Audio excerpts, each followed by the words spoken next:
আইন শৃঙ্খলা রক্ষা সহ একাধিক দাবিতে আজ ডেপুটেশন প্রদান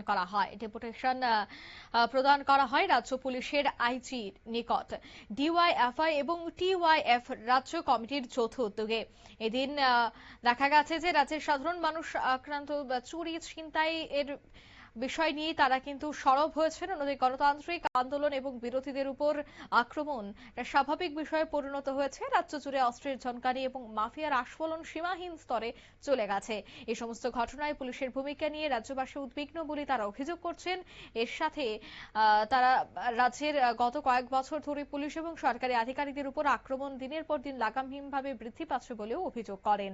দেখা গেছে যে এই বিষয়টা নিয়েই পুলিশের সাথে তারা কথা বলেন এবং সেখানে তাদের দাবি দাবাগুলি তুলে ধরেন। যেখানে প্রথমেই রয়েছে আইনের শাসন প্রতিষ্ঠা, পুলিশের নিরাপত্তা নিশ্চিত করা। তৃতীয় স্থানে প্রশাসনের অধিকার এবং কর্মচারীদের কর্মক্ষেত্রে নিরাপত্তা নিশ্চিত করা, নেশা বাণিজ্যের মূল পাণ্ডাদের গ্রেফতার করা। আরো বেশ কিছু বিষয় সেখানে তুলে ধরা হয়। তবে সেই বিষয়ে কি উঠে আসছে বিস্তারিত কি বলছেন সম্পাদক নবারুণ দেব, শোনাবো। আমরা ডিওয়াইএফআই এবং টিএফ এর পক্ষ থেকে আমাদের রাজ্যের আইজিপি ল অ্যান্ড অর্ডার ওনার সঙ্গে আমরা ডেপুটেশনে মিলিত হয়েছি। আমরা ওনাকে লিখিতভাবেই বলেছি যে রাজ্যের সব দিক থেকে আইন শৃঙ্খলা প্রায় শেষ।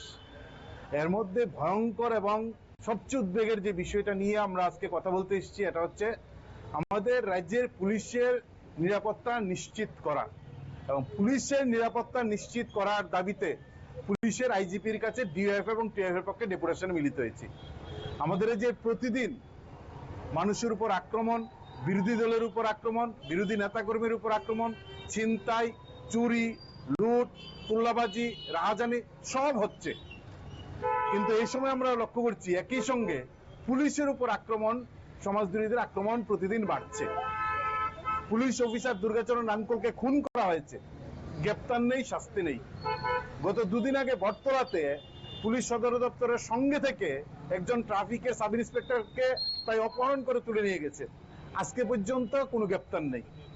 আগরতলা শহরের বুকে বছরখানেক আগে এখানেই ডিউটি করছেন পুলিশ অফিসারকে অপহরণের হুমকি দিয়েছেন, 10 মিনিট পুলিশ থানাতে তাদের আটকে রাখতে পারেননি। প্রতিদিন পুলিশের উপর আক্রমণ করছে। এখন পুলিশের উপর যদি সমাজবিরোধীরা আক্রমণ করে আর তাদের বিরুদ্ধে গ্রেপ্তার না করে শাস্তি না দেয়, তাহলে মানুষের ভরসা প্রতিদিন উঠে যাচ্ছে পুলিশের উপর থেকে। মানুষ কোথায় যাবে? এই বিষয়টা ওনাকে আপনারা শুনলেন, অর্থাৎ পুলিশের বিষয়গুলিও কিন্তু এখানে উত্থাপন করা হয়। আর এখানে এখন প্রশ্ন হচ্ছে, যেখানে পুলিশের নিরাপত্তা নেই, প্রতিদিন পুলিশ প্রকাশ্যে আক্রান্ত হচ্ছে, সেখানে সেই পুলিশ সাধারণ মানুষের নিরাপত্তা কিভাবে দেবে? এই বিষয়টা নিয়েই কিন্তু তারা সরব হয়েছেন।